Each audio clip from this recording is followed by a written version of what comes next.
really like the ending. Was that really what you were alluding to in that? Well, the thing about the ending that I didn't like as much was that, like, no matter which option you picked, it was still, like, the same thing. And, I thought that was a little bit disappointing. But other than that, though, I still thought, like, the story aspect of it was great, though. Yeah, I really like the storyline and the faction that you support. I really like that faction, and that has actually influenced how I've played Fallout New Vegas and Fallout 4. All right, so Fallout 3 is Jim's number 2 game. I wish I had more to contribute with the Fallout discussion, but I really don't know much about this series at all. But I mean, I think it's a series that you would enjoy. Yeah, I think the more I've seen about it and the more I hear about it, I might consider giving it a try. Maybe if I find a cheap copy somewhere, maybe I'll pick it up and try it out. Oh, yeah. And I know that Fallout 3 that backwards compatible on the Xbox One.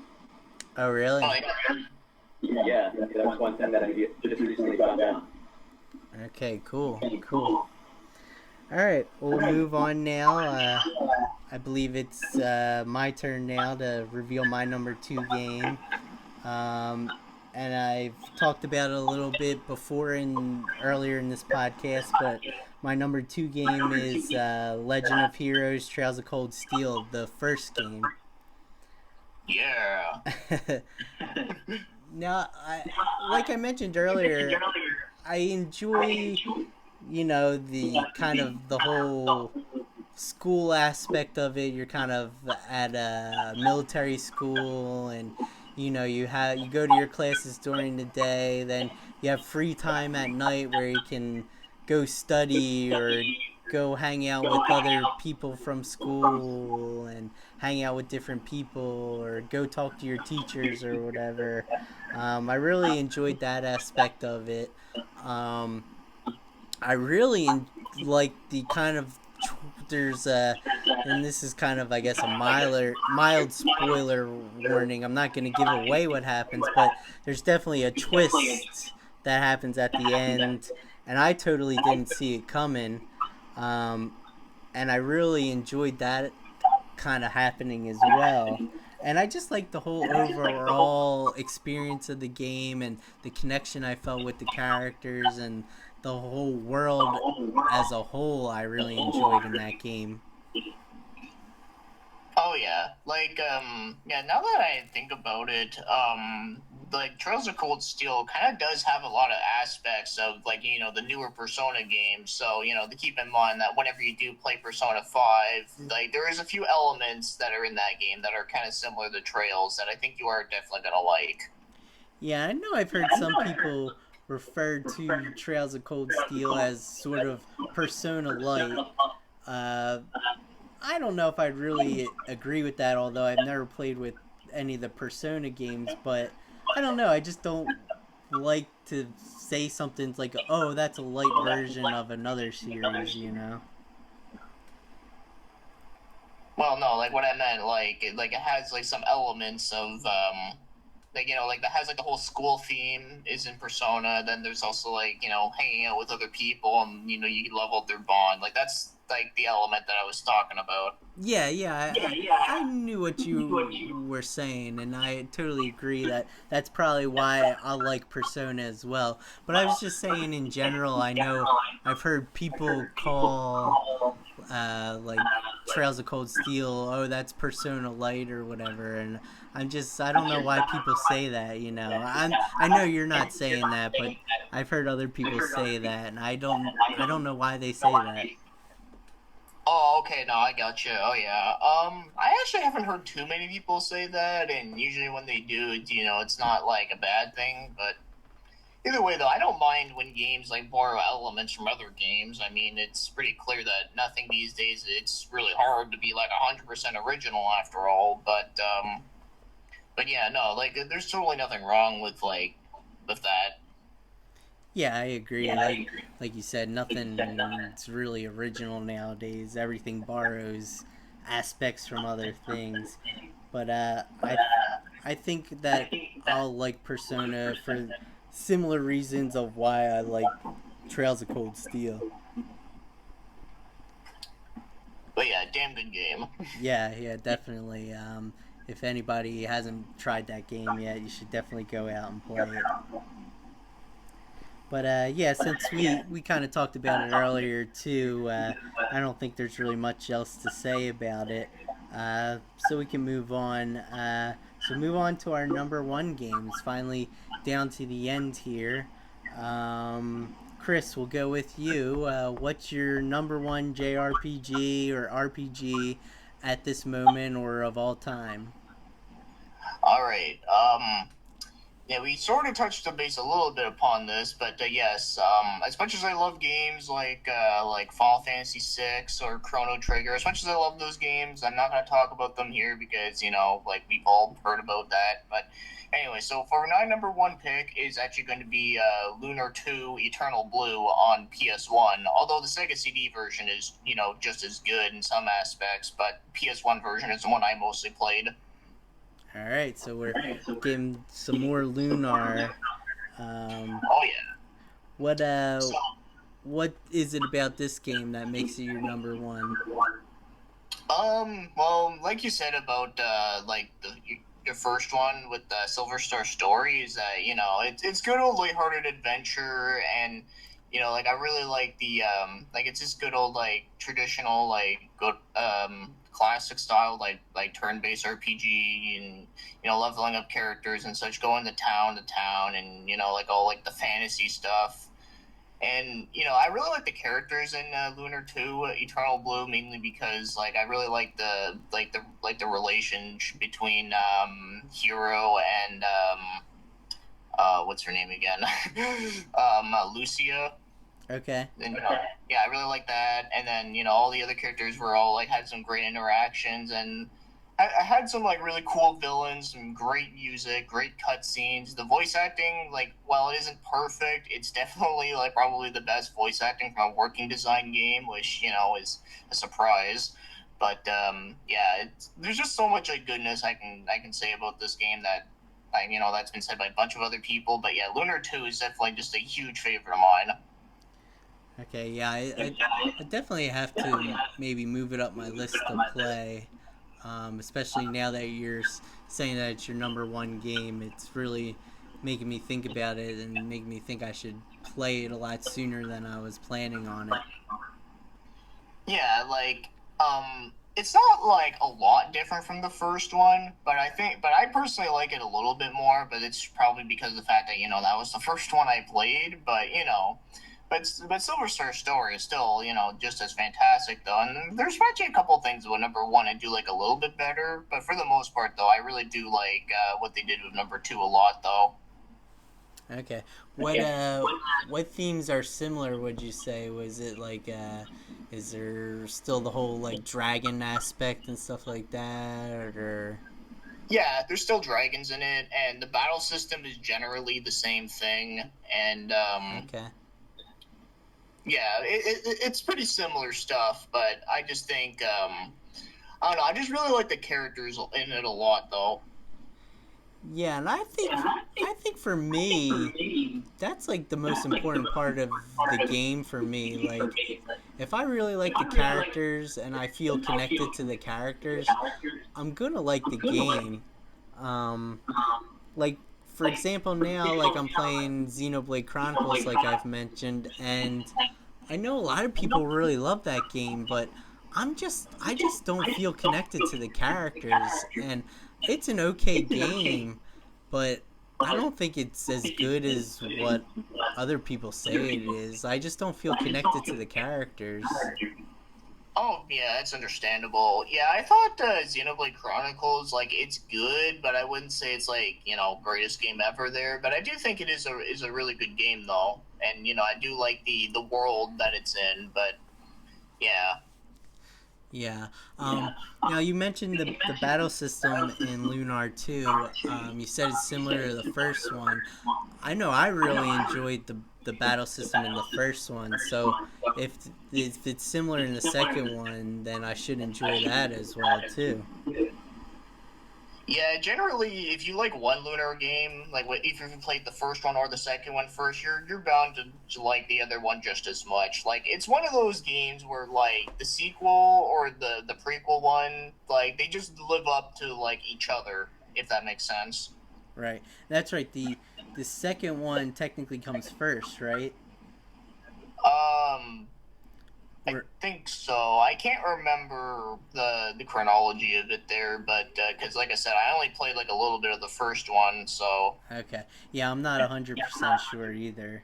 Um, but yeah, I'll have to check out the second one. Like I said, I have it on the Sega CD version, so oh hopefully I'll still like it as much, even though it's not as updated, I guess, as the PSP version of Silver Star Story.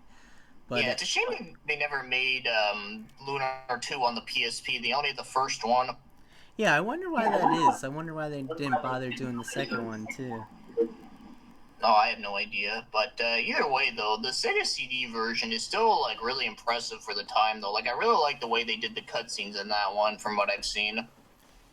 Yeah, working design really had quality stuff, and they really put time and a lot of heart into their stuff.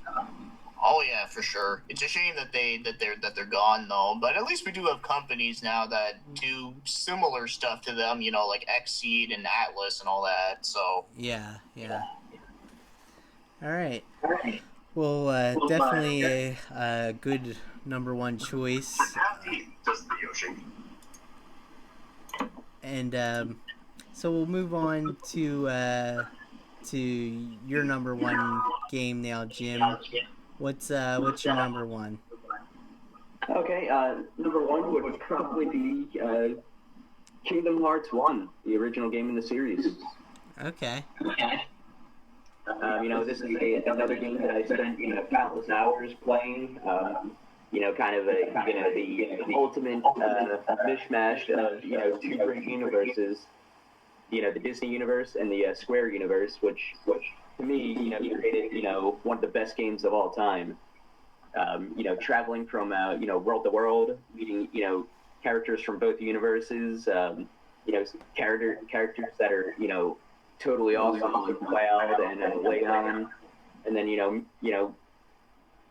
fighting alongside, Disney characters such as, Aladdin or Tarzan. I felt that this game, was just like so awesome. And then, the secret boss fights, with the Ice Titan and the Rock Titan, and then, Sephiroth, the battle that I can never beat. Yeah. I just felt that this game was like so much fun, and I still often, thinking about wanting, going out and picking up a PS2 someplace so I can play it. Yeah, definitely a good game. Not in my top five, but this game would be in my top 10. Um, I really enjoyed the first one. I think it's the best game in the series. Um, I pretty much agree with everything you said about the game, Jim. A lot of cool boss battles. It's cool to see different lands, different Disney universes, all interconnected. Growing up as a big Disney fan, it was very cool to see that. I really like the game. Uh, you have any thoughts on Kingdom Hearts 1, BioPhoenix? Oh yeah. Oh, man, listen, I have a really funny story to tell with this game. Is that I remember when this game like first came out, and I saw like commercials and saw like advertisements in it in like a GamePro magazine. I was like thinking to myself, what the hell kind of game is this? Like what? Like mixing like Final Fantasy with like Disney? Like what the hell is this?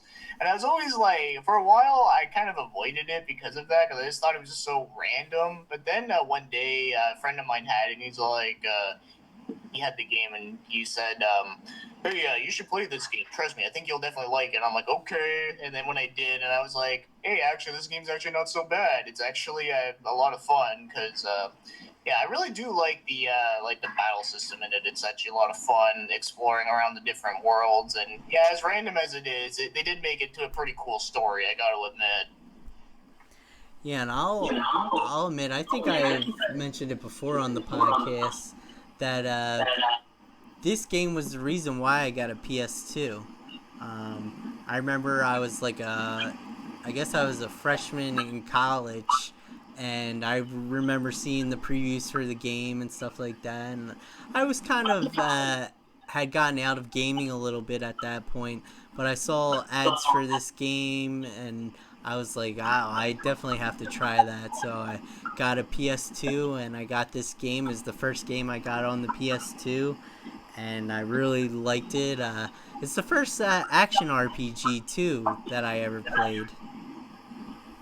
Oh, nice. Yeah, I think that's the aspect that I really like about the game is the action RPG and just the dodge roll and being able to dodge the ultimate attacks coming from the bosses and the tough fights, which I always utilize to probably an overextent to try to beat the game. And I also like the fact that you could get new like keyblades and kind of power that up as opposed to powering your character up with like armor in it as you do in some other games. Oh yeah. I like the fact that like you got a different keyblade from every world that you go to. I thought that was really cool. Yeah, that was a cool aspect too. Every time you went to a new world, you got a new keyblade, but you didn't have to use it though. You could, if you liked another one, you could use the one from the prior world or whatever. Yeah, I think I always liked the one that you got from Halloween Town, which I think that's probably one of my top favorite worlds from the Kingdom Hearts series. Yes. Halloween Town, because you actually, one of the only times that you do get a costume change, you kind of get like a little vampire looking like Halloween type costume, and you're all in a kind of in black, and I like that whole world. The music to "This Is Halloween," the instrumental. Oh yeah. I just thought that world was like so great. Yeah, no, that's definitely one of my favorite worlds within that entire game is for sure that, because that was actually one of my favorite movies growing up. Oh yeah, that movie's great. And then having that come to life into the game was like awesome. Oh yeah. Yeah, and I'll agree about the Keyblade. I thought that was one of my favorite Keyblades, as like all black and really cool looking. But I disagree totally with the music. That was probably my least favorite area in that game, because that music to me was just so like grinding. It's like, this is Halloween, this is Halloween. I was just like, oh my god. So I'm like, I think that's what I liked about it. Yeah. I'm like the total opposite. Like, I still have bad like flashbacks, like if I like go to Disney World or whatever and I hear that song, I'm like, oh, Kingdom Hearts, that was my least favorite world. Oh my god, that's funny. Yeah. But I like the Keyblade though that you got from Halloween Town. I thought that was a badass Keyblade. Yeah, I think that Keyblade and the one that you get from beating Cloud in one of the tournaments were probably my two favorites. Aside from the one that you get near the end of the game, the ones that you get near the end of the game. I don't think that I ever beat Cloud, and I know for sure I never beat Sephiroth in the tournament. Oh, me neither. Yeah. I remember, Jim, you got close one time. Down to, like, the green bar, which is like his last bar of health, and I got him halfway down, and then he just like came out of nowhere and like destroyed me. Oh. Yeah, I'm kind of glad that that's probably the worst thing that I've ever suffered in gaming history. I'm kind of glad that Sora can't beat Sephiroth though. Yeah. I mean, I think that'd be a little. If you could beat him easily, I think that'd be kind of a slap in the face to the people that played through Final Fantasy VII. Yeah, for sure. Yeah, I really liked Ansem as the villain too, which is why I probably don't like the sequels as much because I feel like they kind of ruin Ansem from the first game in the sequels. I thought he was a really cool villain and a really cool like bad guy. Yeah, I will say that I thought that that he was a good a good bad guy, and he definitely looked really good as a bad guy. Like his the whole way that they styled him within the game, I thought that was a very good stylization. Oh yeah.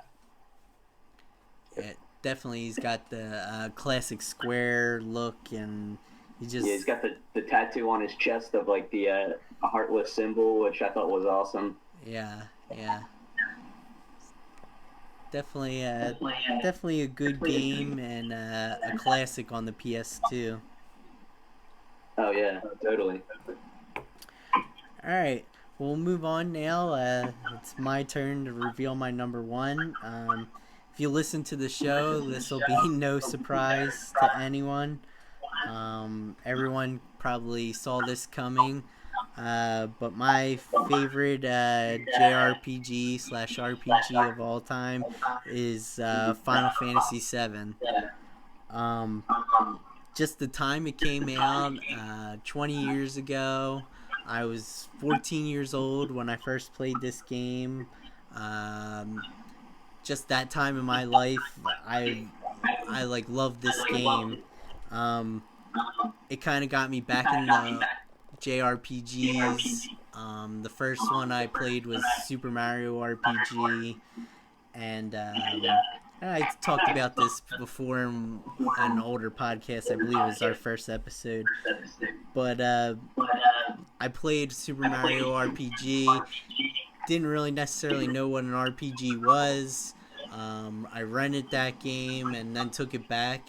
And then when I got this game, I was like, "Oh, this is an RPG like Super Mario RPG," and I like this style. I like the fact that you could it was turn based and you could kind of take your time, decide which attack you wanted to do and stuff like that.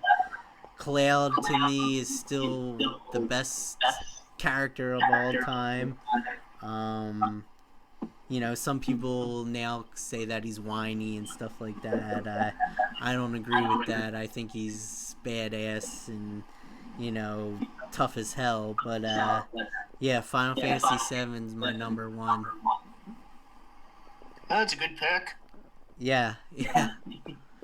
I know a lot of people, and I feel like it's more of like a younger generation uh, that weren't really around for the PS1. They kind of come around and they'll like play it now. And of course, it doesn't hold up very well, but they play it now and they're kind of like question it, like, oh, why do people think that this game was so great? Yeah, with me, like, I didn't play Final Fantasy VII until, I think it was, like, 2006, so, like, almost 10 years after it came out. And I've also played other Final Fantasy games before playing that one. Like, I played the first one on NES, and then I played Final Fantasy IX. The reason I played 9 before 7 is because it was the only one at the rental store that they had. And, I really liked that one a lot. And then, I played 10 and 10-2 before, and going into all that kind of stuff. Then when I went back to 7, I still think it's a really good game. Like, I do like the story of it. I like the world that it's set in. And, the battle system is good, even though, obviously, compared to these days, it is a little slower. But, I can deal with it, though. But, I don't know, like, I think it's a really good game, but I wouldn't say it's, like, my favorite entry into the series, though. But I can definitely see why people say it's their favorite, because, whether it be, like, their first RPG or the fact that it just, excelled, like, at, like, everything at the time. And, it's just a really important RPG into the genre, for sure. Yeah, that's definitely a good point. I think that's one of the keys about it. It is a very important JRPG.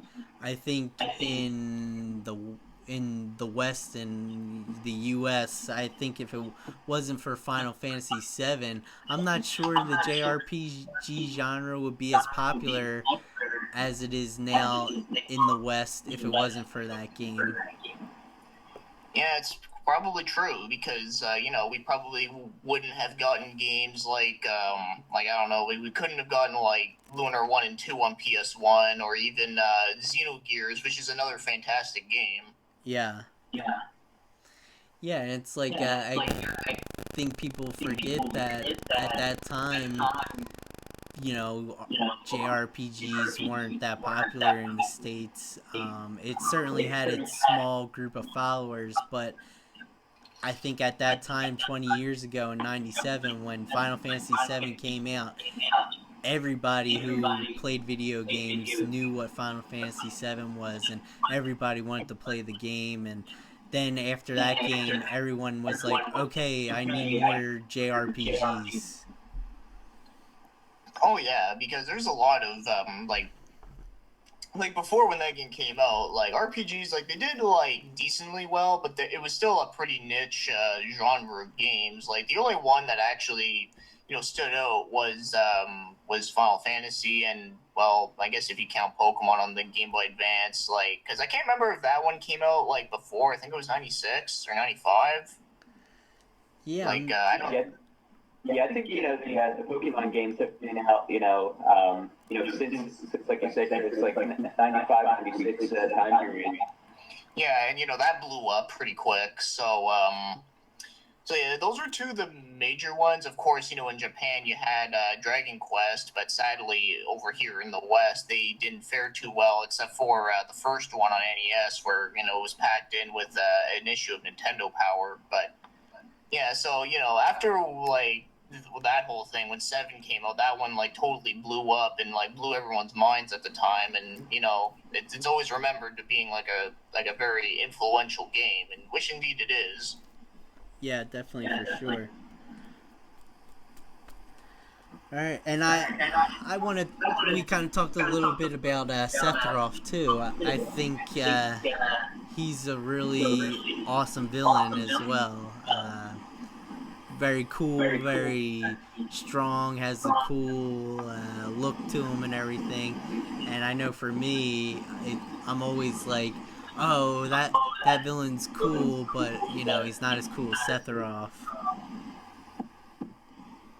Yeah, I think I there. I always compare the villain the game to Sephiroth.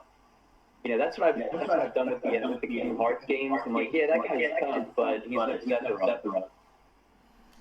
Yeah, that's true. And I know some people argue that Kafka from Final Fantasy VI is a cooler villain, but I still give it to Sephiroth.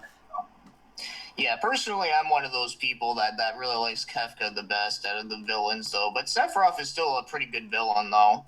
Okay. Yeah. Yeah, I'm glad that we have someone from the that thinks that Kafka is cooler, because it just kind of like goes along with my point, because I always feel like those are the two that everyone always talks about. It's either they're like, oh, I really like Sephiroth, or they're like, oh no, I really like Kafka. Oh yeah, well, they're very different characters to compare each other, though. But I just really like the way that they did with Kefka, where he was pretty much like the Joker in the sense that like he was always like toying around with everyone, and he thought like everything was just a joke to him, and then he like finally becomes like a god and all that. Like I thought that was just like really clever for a Final Fantasy game. And then with Sephiroth, though, I thought like the backstory that they made up with him was really interesting at the time. Yeah, definitely an interesting backstory. And then they kind of go into it in Crisis Core as well, but I wouldn't necessarily suggest Crisis Core to people. I mean, it's a good game, and I mean graphically, it's probably the best game on the PSP. But I don't know, it was just an okay game, I thought. Yeah, I never actually played Crisis Core, but like I know like a bit about it there. Like I know it's a prequel, and I know how the game ends because like Final Fantasy VII pretty much explains that. Yeah. But yeah, it seems like a good entry, but like for like a prequel series. But I don't know, I just never really actually played it. Yeah, it's okay. I wasn't a big fan of the combat system. They have like sort of this like randomized slot machine battle system feature thing. It's really weird. Oh, okay. Yeah, yeah. All right, but yeah. So Final Fantasy VII for my number one pick, and that ends our top five countdown. I had a good time. I thought that we had a really good mix of different games. Oh yeah, I agree, and yeah, I'll definitely want to be a guest on here at some other day. Yeah, definitely for sure. You're always welcome to come back on. Maybe we can do another JRPG countdown where we maybe do 10 through 6, or we can do something completely different too. But you're always welcome to come back on the podcast whenever you want.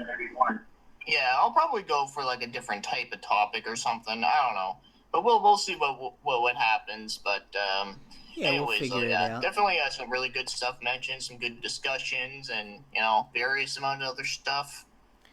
Yeah, definitely. And I want to take this moment to thank BioPhoenix for coming on the podcast tonight. I knew I wanted to do a JRPG topic, and I thought BioPhoenix would be perfect for it. So I asked him to come on, and he graciously said yes. So BioPhoenix, go ahead and take this moment now if you want to promote anything, any videos you have coming up, or your channel, or something like that. What time is this podcast going to be uploaded on? Probably it'll be uploaded by tomorrow, Saturday, or at the latest Sunday. Oh, okay, yeah. So, yeah.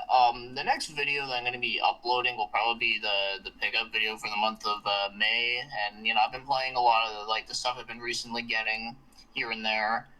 But other than that, though, I know I'm like next month I'm doing something a bit different where I'm doing an anime feature where I just like take a look at 30 animes in a month, which I've pre-recorded all of this, mind you.